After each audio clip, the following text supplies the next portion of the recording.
Hello students, स्वागत है आप सभी का एजुकेशन बाय जेआरडी क्लासेस पे। मेरी टिक आज का जो आप लोगों का क्लास होने वाला है टॉपिक वाइज सेशन रहेगा, क्योंकि आप सभी का एग्जाम का डेट आ चुका है और 30 तारीख से एग्जाम है। तो आज हम लोग जो देखने वाले हैं वैदिक सभ्यता से देखेंगे, ठीक है ना। चलो हम लोग देखते हैं, टोटल 15 प्रश्न देखेंगे। यहाँ से आप सभी का एक या दो नंबर फिक्स्ड है वैदिक सभ्यता से। हर साल यानी रिलेटेड हर साल हम लोग का एग्जाम में प्रश्न पूछा जाता है, क्वेश्चन आता ही आता है, ठीक है ना मेरे दोस्तों। चलो हम लोग लास्ट तक देखेंगे इसको, और 10 से 15 मिनट में आपको दो नंबर फिक्स मिलेगा। 100% यहाँ से प्रश्न पूछा जाएगा ही जाएगा। चलो हम लोग शुरू करते हैं, पहले प्रश्न की तरफ चलते हैं। पहले प्रश्न क्या है मेरा भाई, देखो, वैदिक सभ्यता का प्रमुख ग्रंथ कौन सा है। तो बताओ मेरे भाई कि वैदिक सभ्यता का प्रमुख ग्रंथ कौन सा है। वेद, कुरान, दोनों या इनमें से कोई नहीं। बताओ, जो बोला जाए इस्लाम का पवित्र ग्रंथ कौन सा है, तो वो रहता है मेरा दोस्त कुरान, ठीक है ना। तो वैदिक सभ्यता का प्रमुख ग्रंथ क्या होगा मेरा भाई। इसका जो सही आंसर होगा ऑप्शन नंबर एक, यानी वेद। ऑप्शन नंबर एक को आप लोग लॉक कीजिए। चलो चलते हैं हम लोग दूसरे प्रश्न पर। दूसरा प्रश्न देखो क्या है। ऋग्वेद के अनुसार आर्य का प्रमुख देवता कौन है। तो मेरा भाई ऋग्वेद के अनुसार आर्य का जो प्रमुख देवता है वो कौन है, वो है इंद्र। आप लोग को ऑप्शन में ज्यादातर ध्यान नहीं देना है कि ऑप्शन है कि नहीं है, आपको पढ़ना है, क्योंकि हम लोग का टाइम नहीं है। 30 तारीख से एग्जाम स्टार्ट है और इससे क्लास से आपको दो नंबर फिक्स्ड रहेगा, ठीक है ना मेरा भाई। एक या दो क्वेश्चन हर साल पूछा जाता है, इस साल भी पूछा जाएगा। 100% सही बात है, एग्जाम देने आने के बाद देखना नहीं आया तो चलो चलते हैं हम लोग अभी तीसरा प्रश्न पर। तीसरा प्रश्न देखो मेरा भाई क्या है।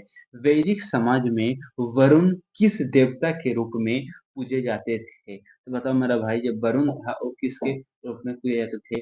जल की देवता, पीपल के पेड़, और दोनों इनमें से कोई नहीं। तो इसका जो सही आंसर होगा क्या होगा, जल की देवता, यानी ऑप्शन नंबर एक को आप लोग लॉक कीजिए। चलो चलते हैं अभी हम लोग नेक्स्ट प्रश्न की तरफ।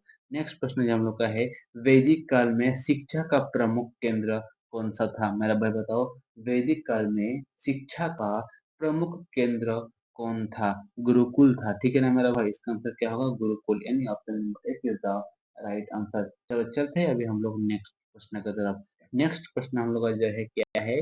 वैदिक समाज में सबसे महत्वपूर्ण आर्थिक गतिविधि क्या थी। तो बताओ मेरे भाई, उन लोग को जो मतलब आर्थिक इनकम था, आर्थिक गतिविधियां था, वो कहाँ से होता था। व्यापार, कृषि, दोनों इनमें से कोई नहीं। तो मेरा भाई इसका सही आंसर क्या होगा, इसका सही आंसर होगा कृषि, यानी option number two is the right answer. आप लोग ऑप्शन नंबर टू को लॉक कीजिए। चलो चलते हैं अभी हम लोग नेक्स्ट प्रश्न की तरफ। नेक्स्ट प्रश्न की तरफ चलते हैं मेरा भाई। नेक्स्ट प्रश्न है, वैदिक समाज में ब्राह्मण किस वर्ग के लोग थे। तो बताओ मेरा भाई, वैदिक समाज में ब्राह्मण किस प्रकार के लोग थे, किस वर्ग के। तो वो थे पुरोहित, ठीक है ना। ऑप्शन नंबर एक का लोग के। चलो चलते हैं हम लोग सातवां प्रश्न पर। सातवां प्रश्न देखो हम लोग क्या है कि दशराज युद्ध का वर्णन। मेरा भाई दशराज युद्ध का वर्णन, चलते हैं हम लोग आठवां प्रश्न की तरफ। आठवां प्रश्न हम लोग का है, वैदिक काल में प्राप्त सिंधु किसे कहा जाता था। मेरा भाई, जब वैदिक काल में प्राप्त सिंधु किसे कहा जाता था, तो सात नदियों को कहते थे, ठीक है ना मेरा भाई, सात नदियों को कहते थे। चलो चलते हैं हम लोग नेक्स्ट प्रश्न की तरफ। नेक्स्ट प्रश्न है, ऋग्वेद में उल्लेखित प्रसिद्ध 10 राजाओं का युद्ध किस नदी के किनारे लड़ा गया था। तो मेरा भाई बताओ, किस नदी के किनारे वैदिक ऋग्वेदिक काल में उल्लेखित प्रसिद्ध 10 राजाओं का युद्ध किस नदी के किनारे लड़ा गया था, ठीक है ना मेरा भाई। तो क्या होगा इसका आंसर, नर्मदा, निरंजना या परुशनी, इनमें से कोई नहीं। तो इसका जो सही आंसर होगा मेरा भाई क्या होगा, परुशनी, यानी option number three is the right answer. चलो चलते हैं अभी हम लोग नेक्स्ट प्रश्न की तरफ। नेक्स्ट प्रश्न जो हम लोग का है, वैदिक काल में वैश्य किस वर्ग के लोग थे।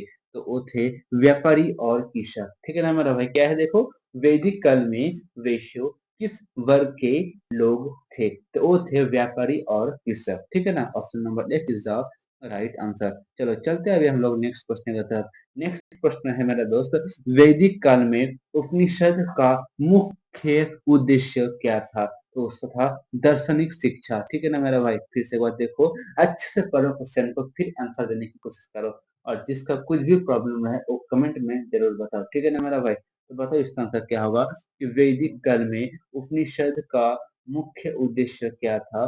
तो दार्शनिक शिक्षा, ठीक है ना? Option number 1 is the right answer. चलो, बताओ अभी 13वां प्रश्न क्या है कि निम्न में से सबसे पुराना वेद कौन-सा है मेरा भाई? तो बताओ इसका आंसर क्या होगा? निम्न में से सबसे पुराना वेद कौन-सा है मेरा दोस्त? क्या होगा? सामवेद, आयुर्वेद, अथर्ववेद या ऋग्वेद? तो इसका जो सही आंसर हो जाएगा मेरा दोस्त क्या होगा?